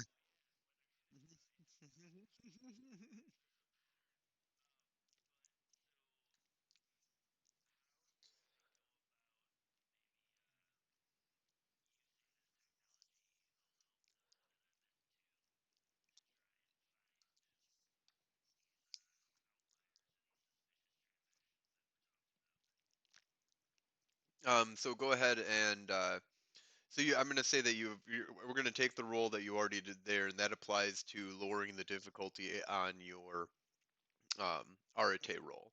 So roll your Arate. Um, Difficulty for this will be 3 because that's the lowest that it can be. Information. Uh-oh. So you take 1 paradox.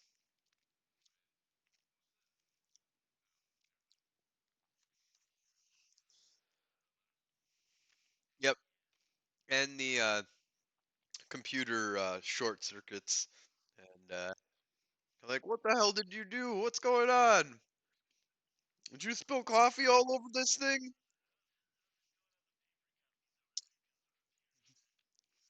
Oh, wait a minute. You guys are at her place? Never mind. I thought you were at a cafe. Right.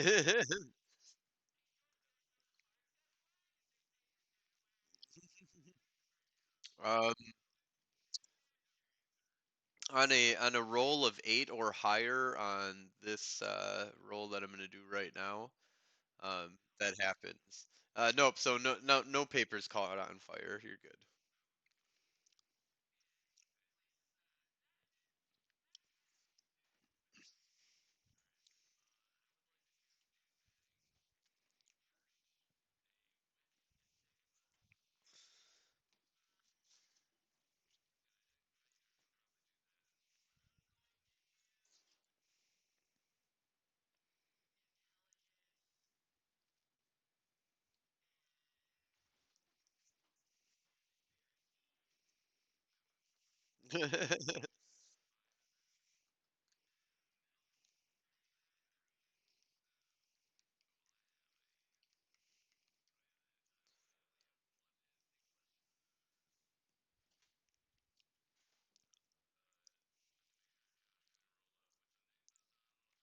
Yep.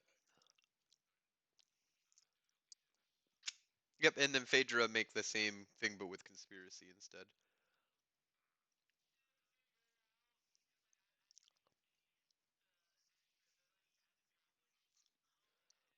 Hmm.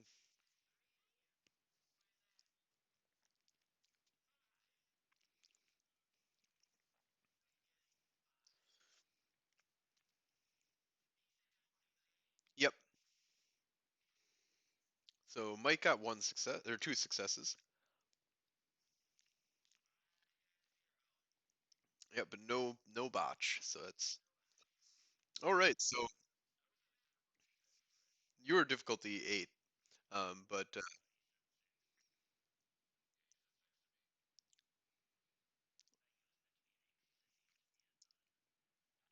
yeah, with no, I did say 6, so I'm gonna go with that, and then that gives yep, yep. Okay, so both of you get 2 successes then, because I did say 6. So at difficulty of 6, you guys are able to kind of look through a bunch of this kind of stuff. Oh, are you gonna use magic to enhance your what you're doing now, or are you gonna just keep it with that? It hasn't been working out great lately. All right, so using normal mundane, look, you know, pattern finding of financial information and stuff. Um,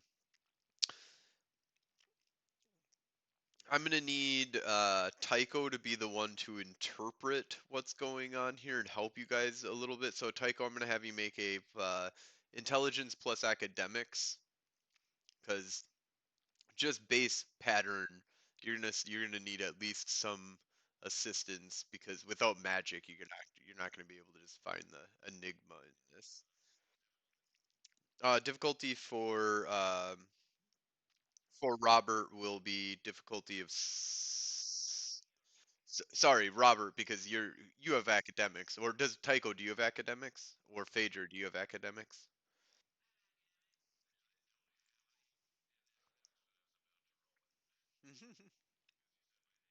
Sorry, I fucked up. Um, so no, sorry, Phaedra. Phaedra, what do you have in academics? Oh, then Phaedra, actually, go ahead and make a intelligence plus academics roll. Mhm. Yep, go ahead. Everybody, go ahead and do that. Difficulty of we're gonna say 8.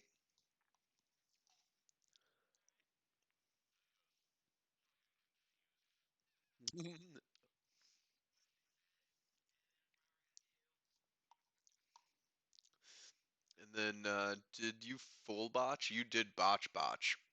So um uh I mean, no, we just had a botch just recently. He just blew up a computer. What are you talking about? And we've had a yeah, he did. Yeah, he did. He blew up the computer and got a point of paradox. And I believe that somebody else has had that happen to them before with and yeah, yeah, I had to say it. No,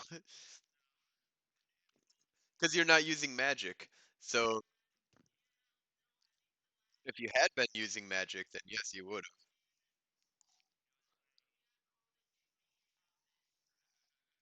have. Mm.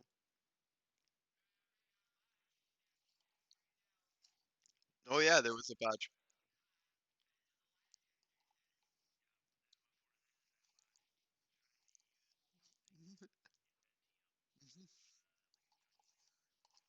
Oh, yeah.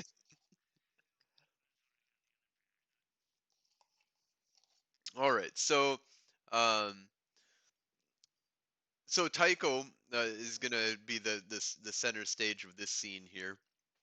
Because you're all like looking through the different papers and stuff, and he's like, I've got it, and he's like just starts like slapping them up on the wall and like showing you like the like pattern of like if you take like this word here and you add, like he's got some crazy chaos theory thing that he came up with.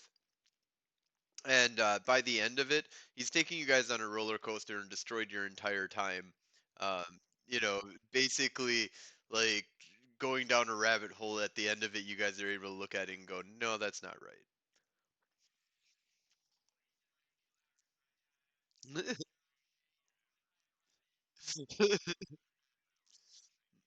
I'd say about, yeah, a half hour.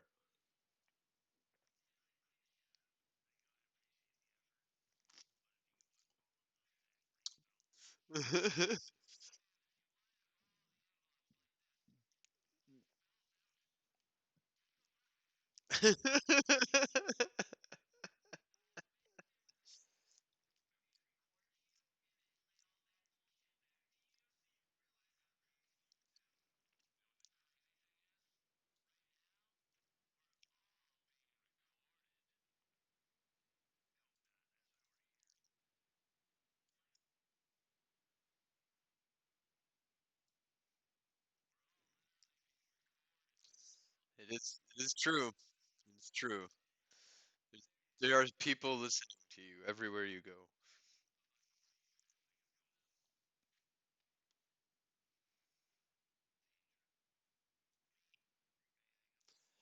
So you guys gonna have to do another roll because you guys just destroyed everything. Other than that.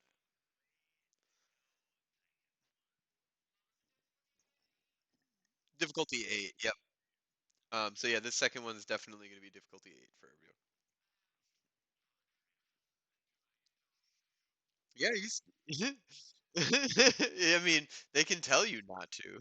It's up to you if you want to.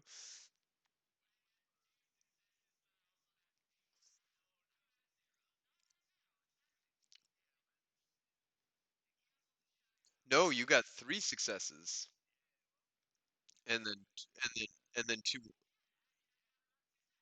one success. This is an intelligence academics. You guys have already succeeded at your like creating chaos or like creating the pattern that you know. But I need to make sure that it's backed up by intelligence here.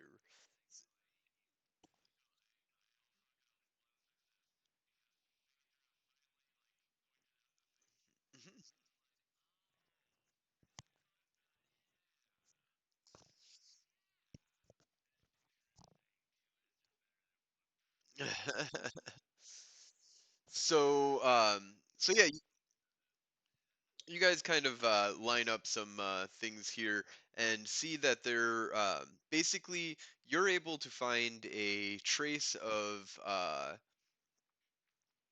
financial backings that come from and go to an organization called Pentex eventually. Um, there's some research that you can do quickly, you know, that your characters do really quickly on Pentex, and basically, we're talking about Enron, we're talking about like the major oil companies and like some of the most, basically, this is the end of the road of where all of the dark money transactions that happen with oil companies and um, video game company, some video game company, Black Dog Games is what it's called. Does a lot of funding into this.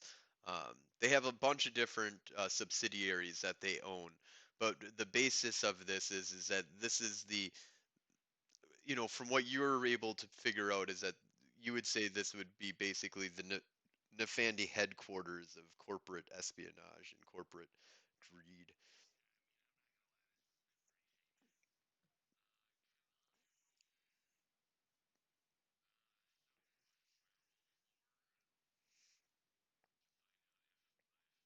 Yes, absolutely. Absolutely. Because on the very surface that you guys are seeing, I mean, it looks kind of shady as hell, but I mean, it's not there. There's no the technocracy has not labeled this organization as evil, and in fact, it's actually there is other uh, ties that you see going out of Pentex, going into other, even the Void Engineers have some dealings with them. You know, everybody kind of has some dealings with them to a certain degree, but he's got really strong financial, like money going back and forth between them that's a little bit out of the ordinary for sure. Not enough to say you're an Afandi, you know, type thing, but it definitely seems a little bit odd. Tycho, you have no idea.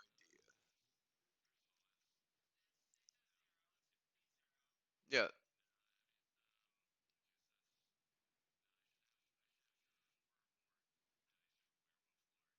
okay.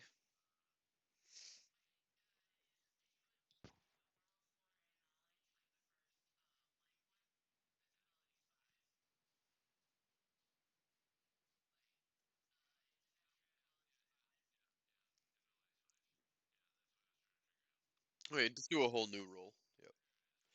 Oh ho! Five is that five successes.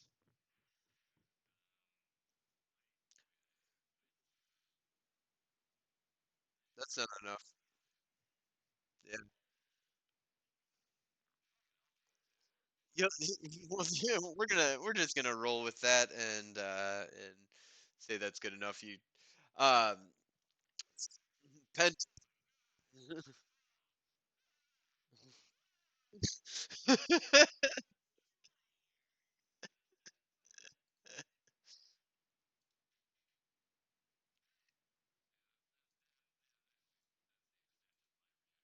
Only he continues doing that, but we're just gonna spare our viewers.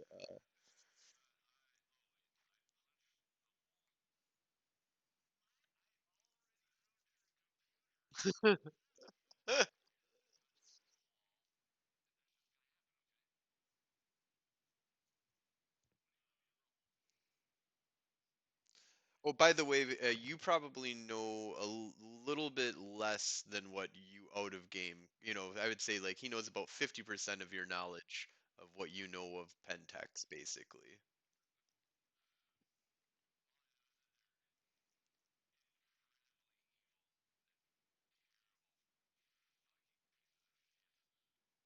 Oh, do you not know about Pentex out of game? Oh, okay. Just wanted.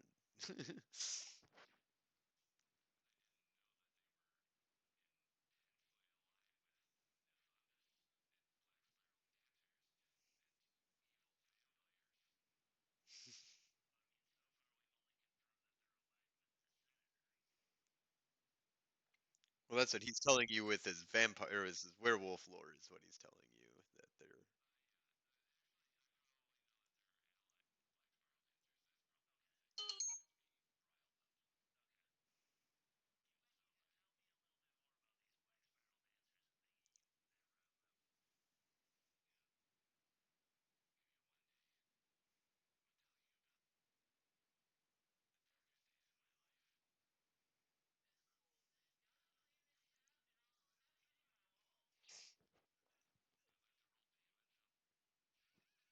Yeah, go ahead, roll strength. Yep.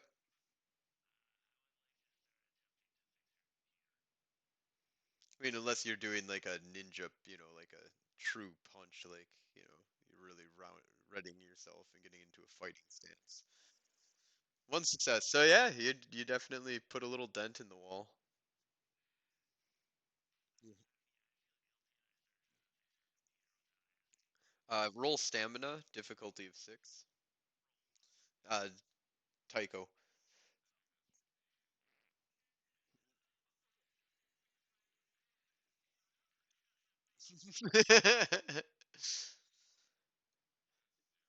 Yeah, so you didn't break your hand, which would be the -1, but you hit something real rough and it fucked up your hand a little bit. You take 1 level of damage.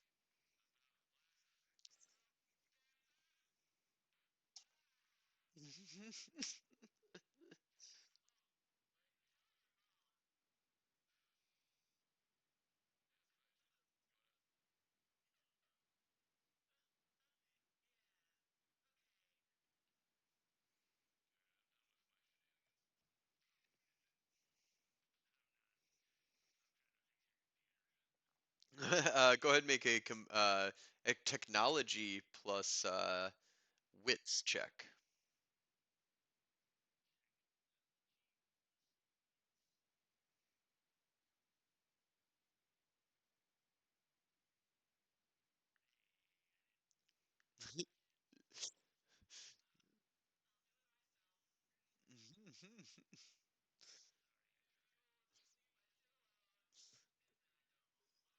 And difficulty was 6, so you didn't botch. You didn't botch. You came close. You got one success. As long as you get one success, you didn't botch. So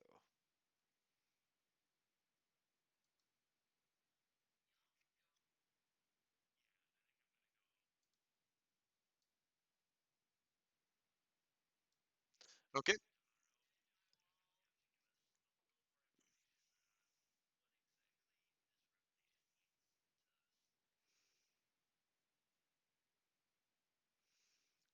Yeah, I'd say that should be if Tycho wants to wrap us down with a little bit of an explanation of what um, from an in-character point of view, what he knows of Pentex and what he knows of Black Spiral Dancers. I mean, not necessarily how you know what you know, just what you know.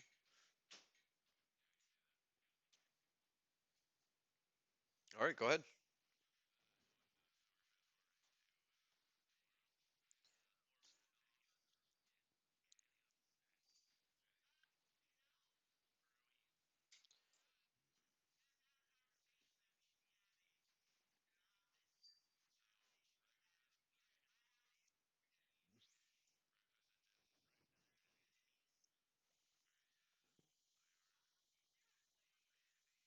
For Miami, I love those. So good. Mhm.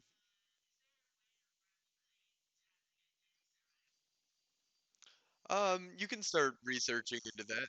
No, she wants to have a control can't see what's going on. Yeah, you could figure out some stuff for that. I mean, it's level one basic warding that you can put up basically. This is definitely enhanced by others, more powerful than just level one. But yeah, you can figure out you can build like a generator or something to keep out electronical surveillance basically and magical surveillance.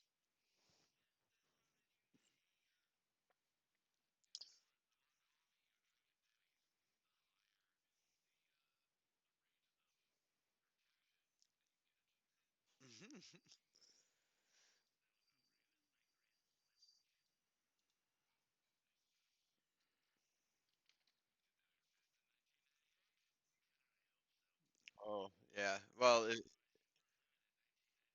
yeah. Uh,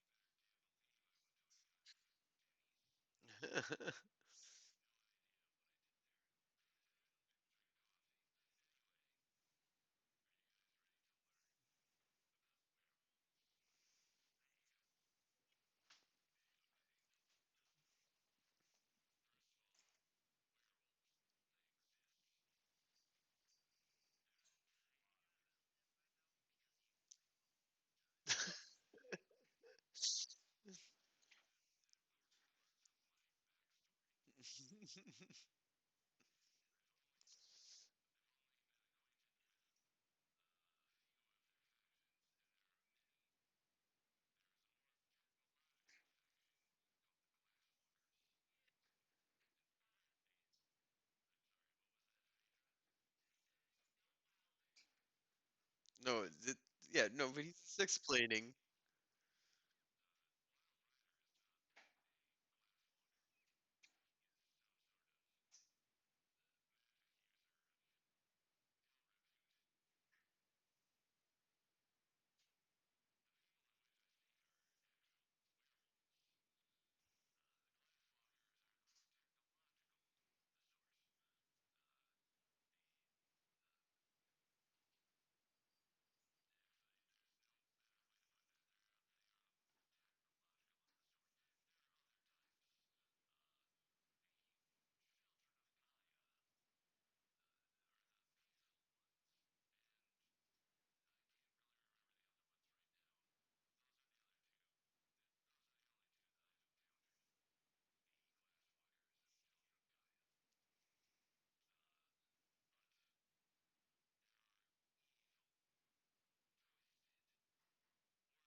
Taint.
And scene.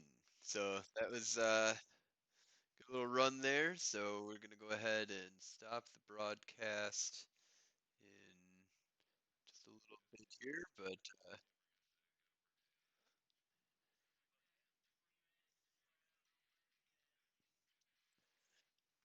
oh yeah, I know what you mean. Oh man, today was pretty crazy. All right, I'm gonna close down the stream here, but thank you all for watching, and thank you all for playing and participating. It's been fun, and oh, by the way, everybody get I'm gonna give out 3 experience for that little events of role playing that everybody got. So. And I do like the idea of using your downtimes in order to expend experience, like Tycho did before. Unless it's something that you can kind of be like, well, I've been definitely doing this for a long time and stuff like that.